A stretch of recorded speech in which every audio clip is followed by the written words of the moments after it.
guys, welcome back to Travel and Van Life NZ. So today, we don't talk about what is self-contained camper van.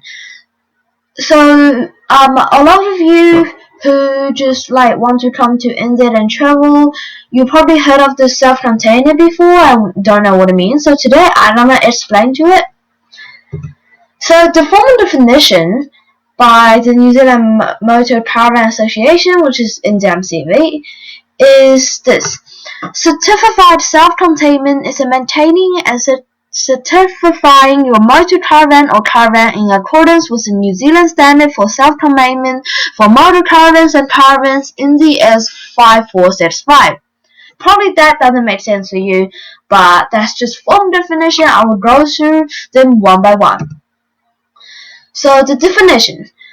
So it's basically, as the NZMCA said, a certified self-contained vehicle needs to meet all the needs for the people living inside for a minimum of 3 days without requiring any extra service or discharging waste. So basically, you need to live in your camper van for at least 3 days, which means you need 3 days supply of water, waste tank big enough for 3 days waste, and more, which means I will go through them one by one.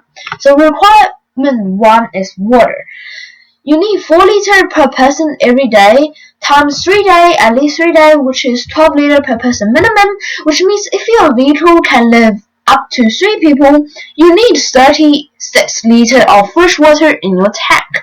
Even if you're traveling with 2 people or traveling just with yourself, but you are in a vehicle or camper van that can live up to 3 people, you still need 36 liters of fresh water. So I know it sounds a lot, but that's what they require. Requirement 2, wastewater tank. Same as the freshwater tank, 12 liters per person minimum. Example, if your vehicle can live up to 3 people, you need a sealed wastewater tank that can contain at least 36 of wastewater, even if you're traveling alone or traveling with 2.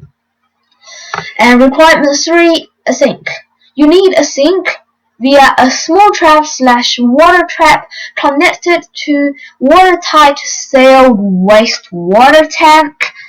A bit complicated, so basically you just need a sink and a hose connecting to wastewater tank, so the wastewater will go to the wastewater tank. And need to be sealed so the water won't leak. As you can see on the bottom left corner, it can be these small ones, just a metal bowl DIY, and just pop it in there. That's absolutely okay. Or you can get these big fancy ones with a sink with a fancy tab, as you can see on the bottom right corner. Requirement 4, a toilet. You also need a toilet, minimum capacity 1 liter per person each day, which means 3 liter net holding tank capacity per person minimum. So that only applies to a portable toilet.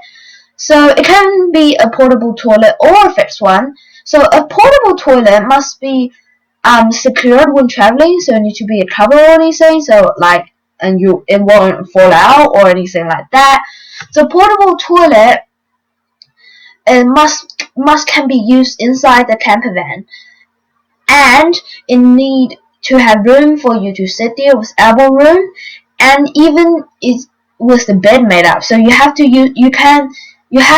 able to use the portable toilet even the bed is made up, but all of that stuff doesn't apply to a fixed toilet, which means attached to a camper van. So if you have one of these, don't worry about it.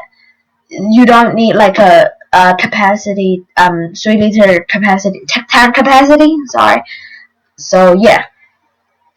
Requirement 5 and 6. So requirement 5 is you need a rubbish bin with a lid. They call it a sealable refuse container for some reason, just a fancy word.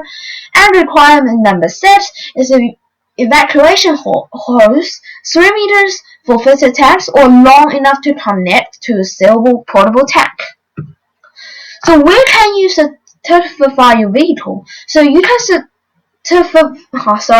certify in all of the VTNZ stores, which is Vehicle Testing New Zealand. If you live in New Zealand, you probably know these orange stores. They're pretty common. So yeah, as I said before, you can certify in one of the VTNZ stores or in one of the more than 400 stores which is visible on the NZMCA website below. So these stores, they are certificated by the NZMCA Association, and yeah, so basically they have offices that will test you in one of these stores. They are visible on the NZMCA website. There's a list of them. You can contact them by email or phone, which I did. And for more detailed information, go to the NZMCA website, which is www.nzmca.org.nz. So, and last one, why would you need a self-contained website, self-contained vehicle? Well, you don't really need it, but it sometimes come in handy because there are lots campsites, the often free ones or the ones that cost you less money. They requires you to have a self-contained vehicle if you want to stay in there.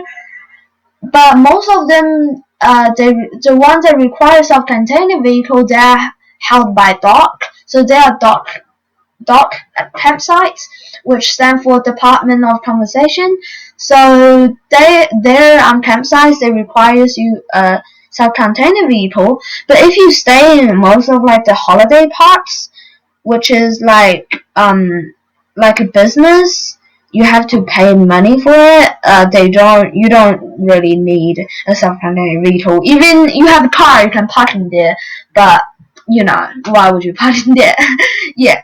So basically that's all from today. I hope you learned something. If you did, smash that like button, subscribe if you're new, and also if you want to check out a van tour and get some ideas if you are converting a camper on your own, make sure to subscribe to my channel and check it out. I have the van tour in my channel. So yeah, that's all from today. Thanks for watching. Like and subscribe, and I see you in the next video.